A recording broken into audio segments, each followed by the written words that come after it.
Ini gambar yang kami dapatkan, ini adalah gambar ketika posisi di belakang dari Bandara Adi Sucipto, dan ini merupakan salah satu atraksi dari Gebiar Dirgantara yang tengah berlangsung di Yogyakarta. Seharusnya untuk atraksi ini akan berakhir pada hari ini, namun langsung ditutup lantaran telah terjadi kecelakaan. Dan gambar yang ini bisa dikatakan bukan gambar detik-detik saat pesawat tersebut tengah mengalami gangguan sehingga jatuh di posisi bagian belakang dari Bandara Adi Sucipto, Yogyakarta. Kami akan kembali mengajak Anda bergabung dengan pengamat penerbangan Mas Andrianus Darmawan. Mas Andri masih bersama kami? Ya. Oke, Mas, saya masih mau mengkritisi mengenai spesifikasi dari pesawat T-50I ini sendiri, Mas. Kalau kita komparasikan juga apakah dengan Sukhoi, ini pesawat ini apakah juga memiliki spesifikasi yang cukup mirip dengan Sukhoi? Oh tidak, ini jauh di bawah Sukhoi. Sukhoi itu pesawat tempur perebut keunggulan di udara, air superiority. Dia memang dibuat khusus untuk bertempur di udara, dogfight dengan kekuatan yang begitu tinggi. Itu juga bisa terlihat dari mesin gandanya untuk jarak jauh. Kalau T-50I Golden Eagle ini hanya sebatas untuk latih tempur. Oke. Dan gambar tadi kami juga menyaksikan di sini gambar ketika pesawat tersebut kemudian jatuh dari ketinggian dan juga jatuh dengan kecepatan yang cukup tinggi ini, Mas. Apakah lagi-lagi ini saya akan mengkritisi mengenai tingkat keselamatan yang ada. Ini apakah tidak secara langsung ini ada otomatis ataupun juga ketika pesawat akan mengalami error ini akan langsung mementalkan dari pilot ini sendiri, Mas? Bisa jadi kemungkinan, tetapi untuk formnya saya belum tahu pasti juga. Tapi kecenderungannya adalah kalau dilihat dari rekaman sepintas itu, kemungkinan adalah loss power dari engine-nya. Oke. Dan penyebab dari itu sendiri bisa dikatakan seperti apa, Mas?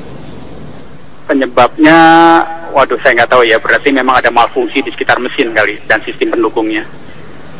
Oke. Dan bisa dikatakan juga kan sekarang pesawat tempur dalam tahun ini juga, ini ada sejumlah kejadian juga di mana pesawat dan juga ada sewaktu itu kita lihat juga di Medan ya, Mas ya, terjadi juga untuk pesawat tempur ini jatuh. Kalau di Medan bukan pesawat tempur. Baik, pesawat di sini juga pesawat Hercules ini juga pesawat militer ini yang jatuh. Di sini apakah bisa dikatakan juga untuk adanya perawatan di sini yang masih kurang mungkin dari jadi memang saya tidak bisa menilai bahwa perawatan itu buruk atau gimana, tapi nanti pasti akan diteliti juga dari sistem perawatannya.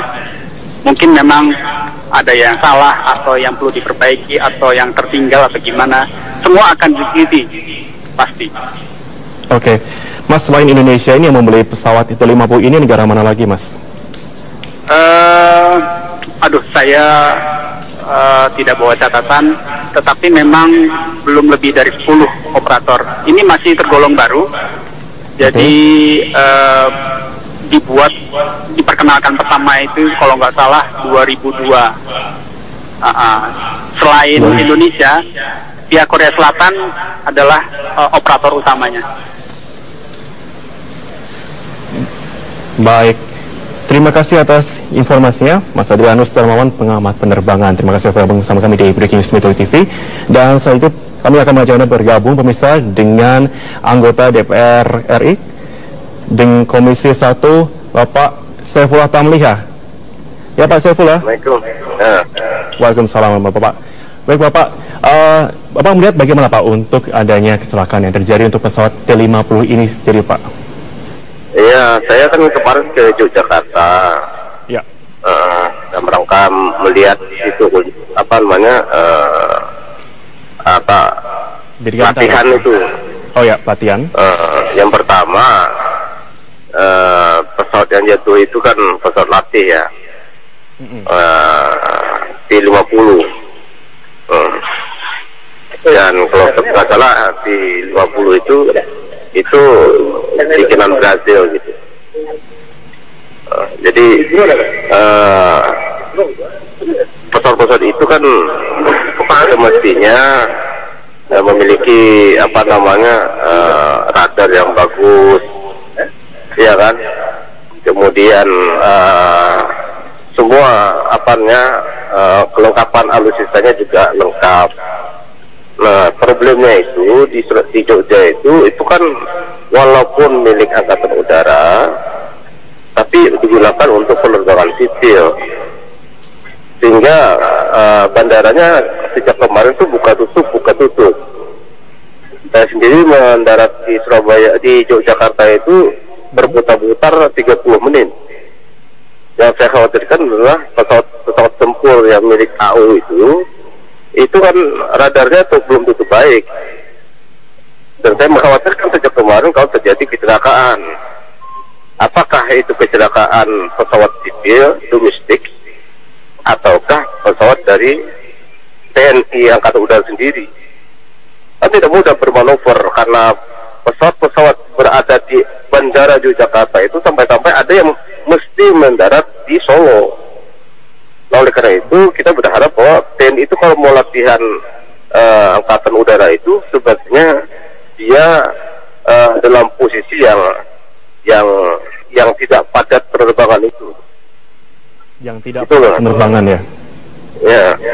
Oke, Pak Saifullah, kemarin Bapak melihat untuk persiapan di sana, Bapak melihat persiapan sewaktu pesawat-pesawat ini saat tengah dilakukan pemeliharaan. Ini Bapak melihatnya bagaimana Pak untuk persiapan keberlangsungan dari atraksi ini sendiri?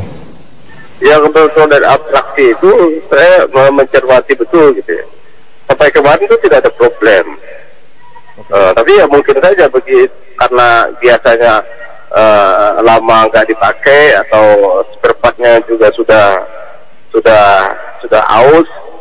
Nah, begitu terforsir hari ini, ya dia sejak kemarin kan gitu, maka dia jatuh. Jadi manuver di udara itu menjadi sangat sulit bagi Angkatan Udara karena posisi pesawat-pesawat sipil domestik itu berada di ketinggian 8.000 sampai 9.000 kaki dari permukaan laut. Jadi itu sangat rawan sekali. Nah, karena itu saya berharap TNI yang akan datang itu melakukan latihan itu ya harus menyesuaikan diri. Nah, yang kedua, ya itu tadi. Ini kan kecelakaan yang kesekian kalinya milik Angkatan Udara. Nah, oleh karena itu menurut saya semua pesawat-pesawat milik Angkatan Udara itu mestinya harus mengalami servis yang baik. Kemudian yang kedua kondisi-kondisi yang peralatan radarnya itu mesti betul-betul diperbaiki.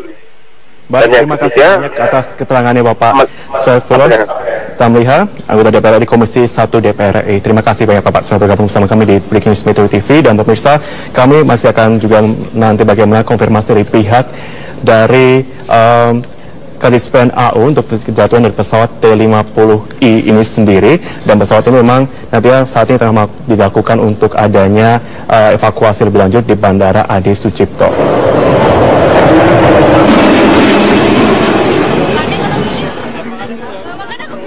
Oke, lantas kalau menurut Mas Adrianus ini bisa dikatakan kemungkinan apa sebenarnya terjadi sehingga menyebabkan pesawat T-50 ini mengalami kendala akhirnya dan jatuh? Secara umum, yang namanya pesawat tempur memang baru pun masih dibayangi oleh adanya beberapa kesalahan. Itu umum karena memang dia dia dibuat dengan konsep instabilitas yang ada ya pokoknya. Jadi pesawat yang tidak stabil. Mungkin kalau saya lihat dari rekamannya, dia ketika menanjak ke atas lalu kehilangan power. Jadi lost power kayaknya. Oke, jadi ada kesalahan di sini termasuk teknis juga berarti ya, Mas ya? Ya. Oke. Di sekitar mesin kali. Oke, lalu kita berbicara mengenai spesifikasi di sini. Kalau kita komparasikan, ini kemampuan manuver dibandingkan dengan F-16 bagaimana, Mas? Dia di bawah setingkat lah. Oke, jadi saya pernah lihat di Singapura Air Show, dia luar biasa dalam manuver aerobatiknya. Jadi pihak Korea Selatan 2 tahun lalu dia membawa satu tim Golden Eagle seperti ini. Manuvernya tidak bisa diragukan lagi, memang luar biasa. Tapi memang setiap pesawat tempur apapun jenis dan tipe selalu dibayangi memang adanya malfungsi atau apa ya, gitu. Oke, lantas kita lihat juga sini pesawat P-50I Golden Eagle ini sendiri sudah sebenarnya kalau kita lihat track recordnya ini sebenarnya sudah dipakai untuk dalam bentuk misi apa saja nih, Mas? Dia karena spesifikasinya latih tempur, jadi dia minim sekali digunakan untuk tugas-tugas misi-misi pengawalan udara di Indonesia. Dia lebih heavy-nya ke latih, untuk melatih calon-calon penerbang tempur kita. Okay. Itu di Skuadron 15. Di Skuadron 15 ya? Ya. Artinya memiliki manuver atau kubatik yang luar biasa di sini, berarti kembali lagi mengenai satu kesalahan-kesalahan yang mungkin terjadi, maka dimungkinkan memang adanya mesin di sini ya? Kemungkinan, itu baru kemungkinan. Jadi penelitian akan dilakukan biasanya oleh tim PPKPT dari TNI. PPKPT adalah panitia peneliti kecelakaan pesawat terbang. Okay. Jadi kita pun tidak bisa menjudgment lebih awal apakah ini karena mesin atau sistem kendali atau apa. Kita mesti menunggu memang. Oke, kalau kita berbicara lagi sekarang mengenai untuk jumlahnya, ini kalau bisa dikatakan berapa sih Mas jumlahnya yang ada di Indonesia untuk P-50 ini? Ya, saya tidak bisa katakan ada berapa, tapi menurut catatan kami itu ada 1 skuadron sudah di Skuadron 15. Oke, kalau untuk instrumen panel-panel di sini bisa dikatakan baru juga ya untuk pesawat ini. Lantas kalau untuk adaptasi dari pilot, ataupun juga awak pesawat di sini gimana Mas? Membutuhkan waktu lama atau bagaimana? Sepengetahuan saya tidak ada masalah, karena meskipun buatan Korea Selatan, dia based on ada beberapa yang mirip F-16. Jadi dia sebenarnya waktu dibuat atas supervisi dari Lockheed Martin. Oke, berarti jadi memang setengah ke belakang itu memang mirip F-16. Jadi memang mirip dengan F-16, cuman tingkatnya di bawah F-16 ini sendiri ya. Lalu untuk tingkat keselamatannya bagaimana Mas? Kenapa? Kalau untuk tingkat keselamatannya bagaimana? Tingkat keamanan? Cukup tinggi lah. Cukup jadi tinggi, memang ini hal yang tidak diduga kalau menurut saya. Oke, cukup tinggi dalam artian bagaimana Mas untuk bentuk-bentuk keamanan yang ada, standar, yang ada dalam standar. Ya, kalau misalkan pesawat tempur atau jet tempur, dia pasti dibekali oleh kursi lontar. Untuk itu kita berharap pilot dalam keadaan kritik tadi itu bisa menyelamatkan diri. Kita berharap, ya. Oke, lantas kalau Mas Mir juga sekarang ini di video juga mungkin bisa nampak juga sekarang pesawat sudah jatuh. Lantas kalau kita lihat juga dengan tingkat keamanan yang tinggi yang ada di dalam pesawat ini sendiri dan akhirnya pesawat pun bisa jatuh. Ini juga ada mengatakan, pihak mengatakan kalau pilot pun juga ikut jatuh di sini Mas. Apa ini karena terlambat menyelamatkan diri atau ada yang mungkin macet di bagian kursi pilot itu? Itu memang harus diteliti lebih lanjut, apakah memang kursi lontarnya tidak berfungsi atau sistem pendukungnya atau sistem yang lain tidak bekerja. Saya tidak mau berspekulasi lebih jauh. Baik.